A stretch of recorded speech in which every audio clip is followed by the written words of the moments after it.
Yeah?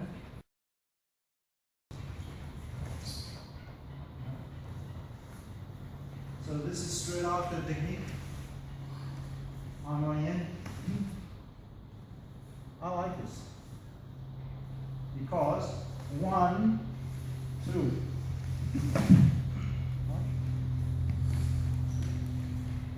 One. Yeah.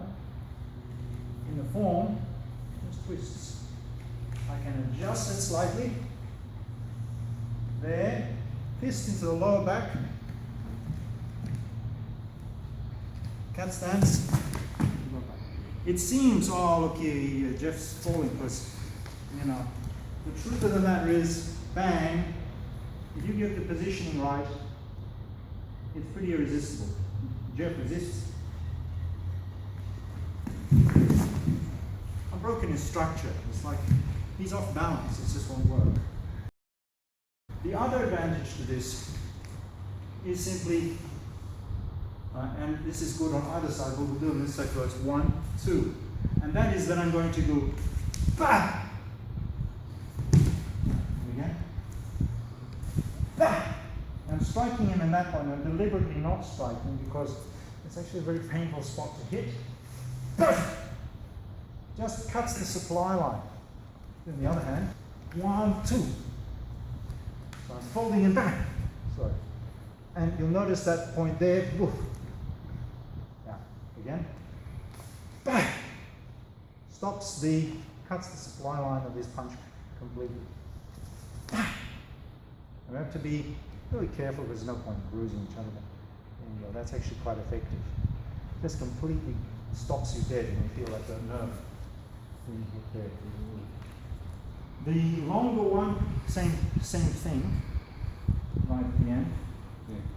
Yeah. This one, no, different. Punching, and let's say he's got one leg forwards. I can sometimes strike the hip. There is a different technique. So,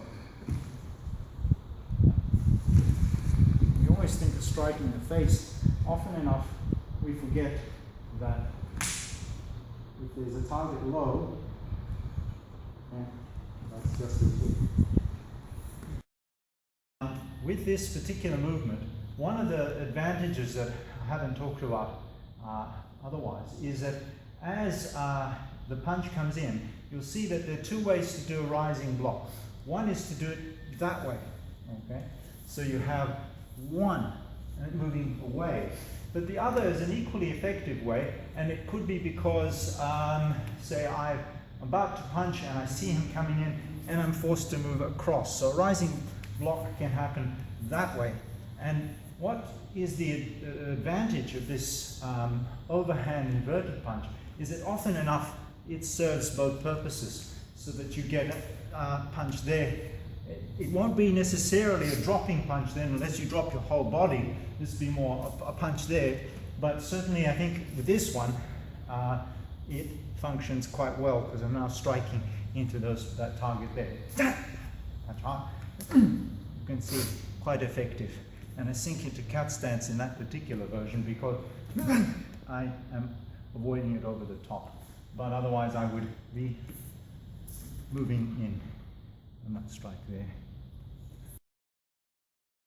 If he's punching there and I've gone in over the top, I face a massive punch here. This is all assuming, by the way, I always try and land with these two knuckles. This is all assuming that this punch has failed. And this is a very powerful punch. I've come in over the top. Even if he punches with that hand, if it has worked, I've taken a big lot of sting out of that, because anything left with that punch, assuming it was following a 1-2, let's say it's still going, I've taken a lot of the sting out. But what do we do to cope with that second punch? And you'll see this there, is that this hand is dropping as this hand is punching. So I'm going 1, 2. So in other words, this hand is going over the top. So if we practice this morning 1, 2, you can see it could be a second one of these, but I'm deliberately now just dropping it short. 1, 2. And you can see this is more likely going to be if you change legs, because you're going to be taking a right. 1, this is more likely going to be a hook. And what I need to do is I need to simply come in over the top. A hook, people think, oh, I can't really go from the outside. And, but what you're doing is you're depressing it. And that depression, 1, 2, actually reasonably effective. Okay. So, but if I do 1, 2, I don't even need to pull that arm back in on it. Notice I'm still in the cat stance. 1, 2, particularly because I don't want to be in that range. And what's the next move from the form? It does that also. So 1, 2, 3.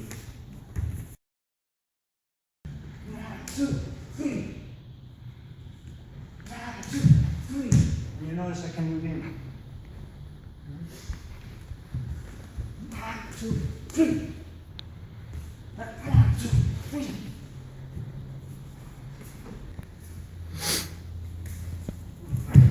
Notice the pressure, Steve. The pressure is all on Steve. In each of the exchanges, the pressure, and I'm able to move that leg in. So what is initially defensive gets converted. And that pressure, as we move around, you can see how my initial counter punching comes back in to play. And it's all in those little angles.